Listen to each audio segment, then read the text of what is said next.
Spike, John Curley just texted me.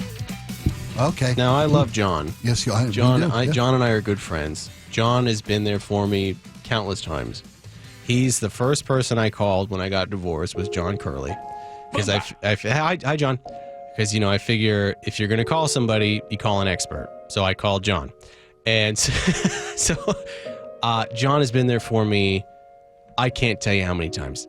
My love for John Curley is, I got an email from somebody. They said, I hope you get something from your friendship with John Curley. Because they were upset about John talking about Trump or whatever. Hi, John. Mm-hmm.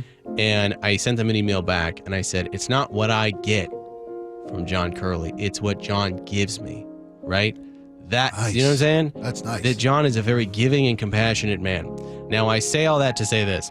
John sent me a screenshot of a thumbnail of a podcast that it says Alphabet Boys, and then it is a car on fire with the Black Lives Matter fist that says FBI on it.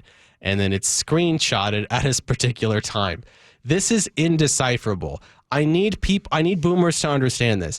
Don't do this. Don't screenshot things and send them to people when you're trying to ask them to. This is a PSA for all my boomer friends out there. This is not the way you communicate. Send me a text message. Okay, right? okay. Laura, back me up on this. You don't just screenshot something and send it to somebody out of context, right? No. Right? No. This is a massive social faux pas. Unless it's a meme or a joke. Like, I don't know. Is he mad about this? Is he upset about this? Is he enthusiastic about this? Does he want my thoughts on this? He probably wants you to call him, but Spike can confirm or deny that. Right. What does he want? What does he want? From Jack? He wants you to listen to that podcast at that timestamp. There's a message in there. See, we boomers speak. We understand each other. This is why you ask an expert. Right.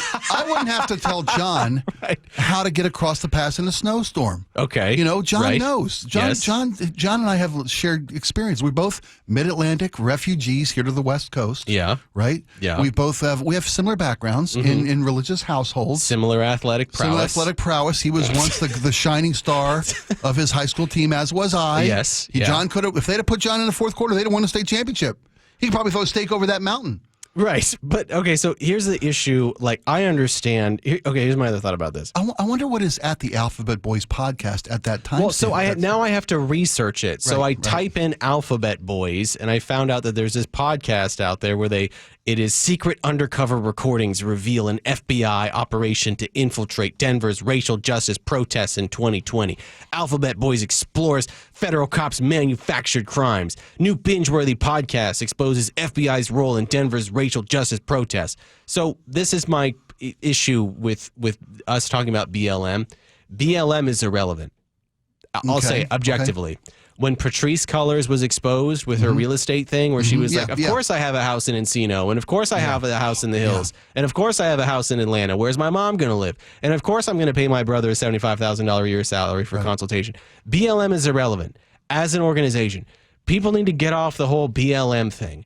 It's not around anymore. Zoomers don't care about it. Young people don't care about it. Nobody cares anymore, right? They were exposed. It's over. It's done. Let's all move on. Which I think is heartbreaking, to be honest with you, because I think the attitude that all lives matter, black, white, brown, whatever, yellow, whatever, that's a great cause I think I can get behind. When someone has such a mismanaged and corrupt leadership group, it undermines the entire message of what should have been a very worthwhile and backable cause. Laura, do the Utes ever talk about BLM anymore? Not really. Not really? What are you guys on to now? Free Palestine, obviously. Ah, yes. Of course, you guys. Keep up, you go from BLM to terrorists, of course. That makes perfect sense. Okay. It's a short leap.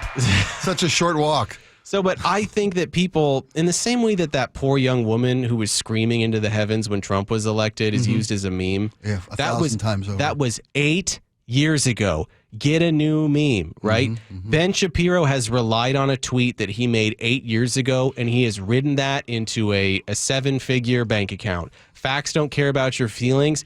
Play a new hit. Give us a new song. Who are you, Morrissey? Play the hits. You're play human, the hits. and you want to be loved, just like everybody else. Right. Can you just play? Give me something. Sell us new merch. Give us new merch. Make new music. Right. Yeah. We need more things. Like if you're constantly going back to old dead memes, like BLM or whatever it might be. Like, someone unironically made a 97 genders joke the other day on Twitter, like 2 million likes, because they were talking about, oh, I'm sure that you guys still believe that there's 97 genders. That's 2006. Get new jokes. Have you heard of the paper ceiling?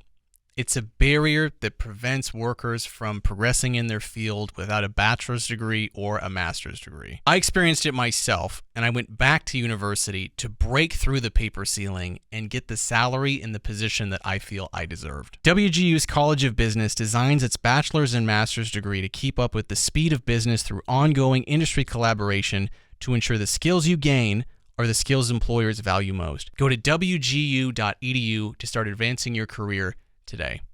If I saw Louis C.K. in 2016 and I saw his stand-up special and I really liked it, and then I went back in 2024 and he did the exact same hour, I would say this is a hack. And so when I look at a lot of people who are on Twitter, when they're commenting about BLM or they're commenting about the wokes out there, all their material is hacky and it's bad. It's all hacky. It's all bad. Get new yolks. You need to crack a few eggs to get some new yolks. That's what I'm saying. Now that's funny. Right? That's a dad joke you can be proud of. That's right what there, I like buddy. right there. Laura, do you ever get tired? Are you as tired of this as I am when it comes to like people rehashing old dead memes? I'm tired of this, Grandpa.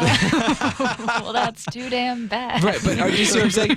People the people are recycling old concepts that aren't really culturally relevant anymore. Yeah. It makes the internet an exhausting place to be.